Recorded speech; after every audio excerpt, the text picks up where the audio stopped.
Project in Science, submitted by Carl Darren M. Janda, submitted to Sir Chuck Sarapudin.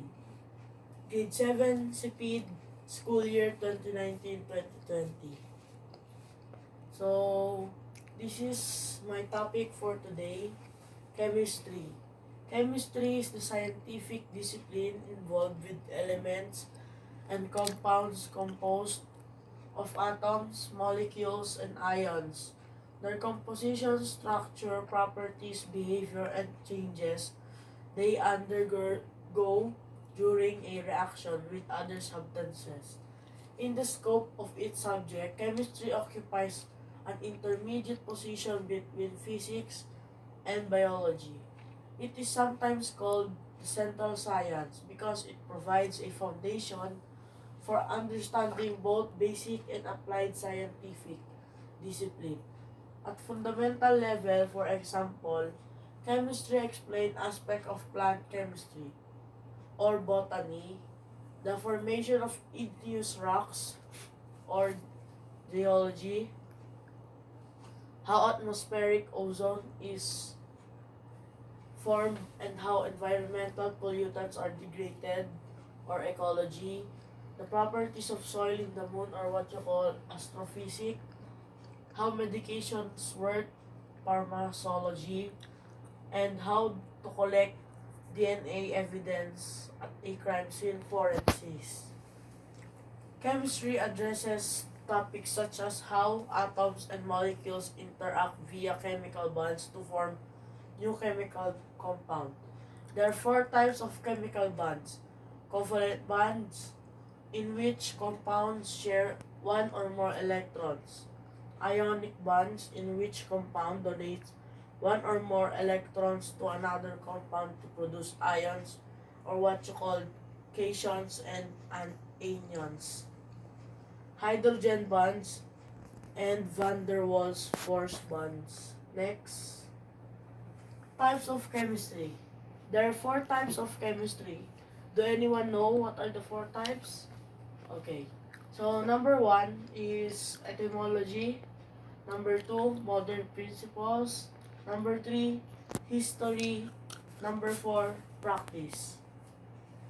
Number 1, etymology. The word chemistry comes from alchemy, which referred to an earlier set of practices that encompassed elements of chemistry: metallurgy, philosophy, astrology, astronomy, mysticism, and medicine. It is often seen as linked to the quest to turn lead or another common starting material into gold. Though in ancient times, the study encompassed many of the questions of modern chemistry, being defined as the study of composition of waters, movement, growth, embodying, disembodying, drawing the spirit of bodies, and bonding the spirit within bodies by early 4th century Greek Egyptian alchemist Zosimos. An alchemist was called a chemist in popular speech, and later the suffix ry was added to describe the art of chemist as chemistry.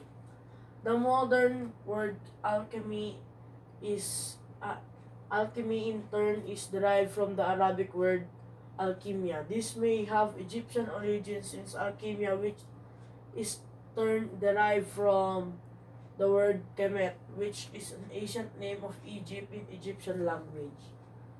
Number 2, modern principles. The current model of atomic structure is a quantum mechanical model. Traditional chemistry starts with the study of elementary particles, atoms, molecules, substances, crystals, and other aggregates of matter. So, how can matter be studied? It can be solid, liquid, gas, plasma states. In isolation or in combination, the interactions, reactions, and transformations that are studied in chemistry are usually the result of interactions between atoms leading to a rearrangement of the chemical bonds which hold atoms together. Such behaviors are studied in a chemistry laboratory. The chemistry laboratory stereotypically uses various forms of laboratory glassware.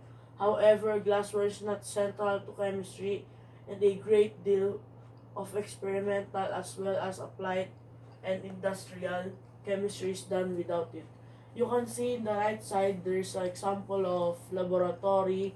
You can see the things that they use on experimenting things, and to know a new thing in every experiment they do. So prac number three, history. The history of chemistry spans a period from very old times to present.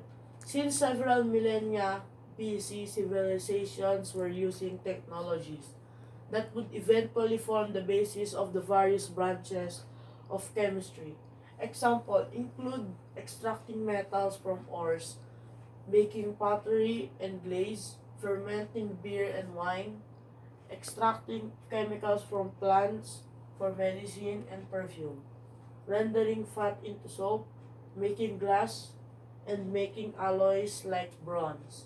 Chemistry was preceded by its proto-science, alchemy, which is an intuitive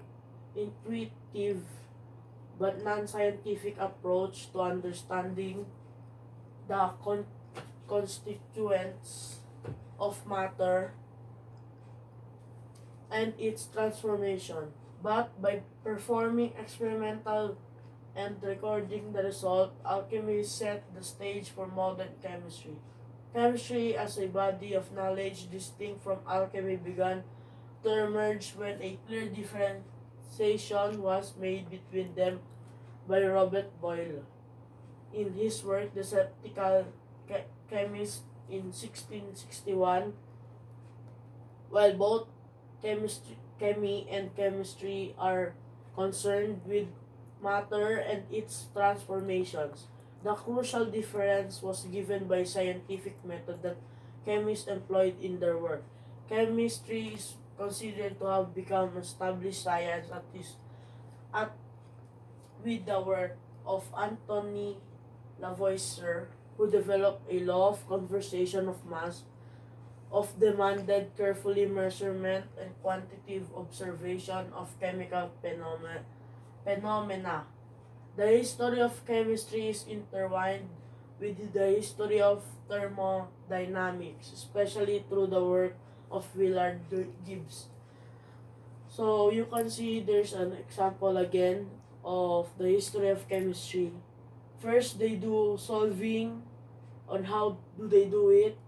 When they finish experimenting, they will write it in a book on how to do it and what is the final project. But now, there is because of our technology, you still need to solve, but not that much. You still need to write and record it, but it's easier it's because we have a good materials to use in experimenting. So number 4, practice. Chemistry is typically divided into several major sub-disciplines. So if you cannot see the written in the TV, I'll just read it for you. So no need to read the in TV because I'm also saying it. There are also several main cross-disciplinary and more specialized fields of chemistry. Analytical chemistry is the analysis of material samples to gain an understanding of their chemical composition and structure. Analytical chemistry incorporates standardized experimental methods in chemistry. This method may be used in subdisciplines of chemistry, excluding purely theoretical chemistry. Biochemistry is the study of chemicals chemical reactions and chemical interactions that take place in living organisms. Biochemistry and organic chemistry are closely related, as in medicinal chemistry or neurochemistry. Biochemistry is also associated with molecular biology and genetics. In organic chemistry, is the study of properties and reaction of inorganic compounds. The distinction between organic and inorganic disciplines is not absolute and there's much overlap, most importantly in subdiscipline of organometallic chemistry. Materials chemistry is the preparation of characterization and understanding of substances with a useful function. The field is new breath of study in graduate programs, and it integrates with elements from all classical areas of chemistry with a focus on fundamental issues that are unique to materials.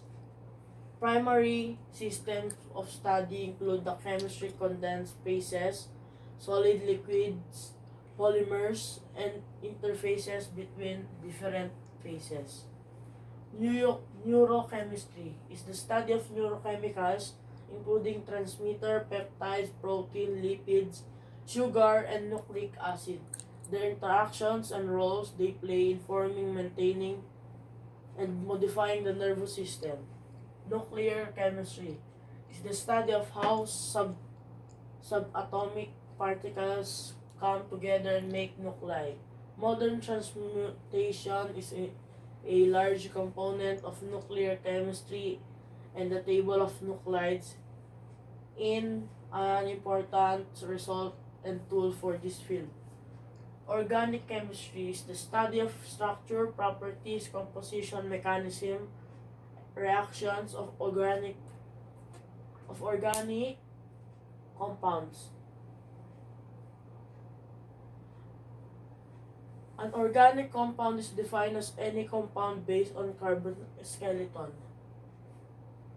Physical chemistry is the study of physical and fundamental basis of chemical system and processes.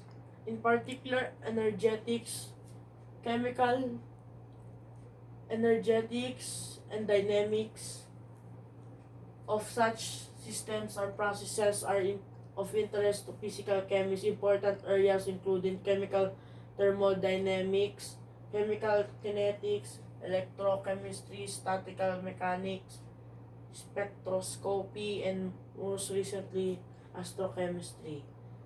Physical chemistry has large overlap with molecular physics. Physical chemistry involves the use of infinitesimal calculus in deriving equations. It is usually associated with quantum chemistry and theoretical chemistry. Physical chemistry is distinct discipline from chemical physics, but again there is very strong overlap. Theoretical chemistry is the study of chemistry via fundamental theoretical reasoning, usually within mathematics or physics. In particular, application of quantum mechanics to chemistry is called quantum chemistry. Since the end of Second World War, the development of computers has allowed a systematic development of computation chemistry, which is the art of developing and applying computer programs for solving problems. So that's all for my topic for today. Thank you for listening and goodbye.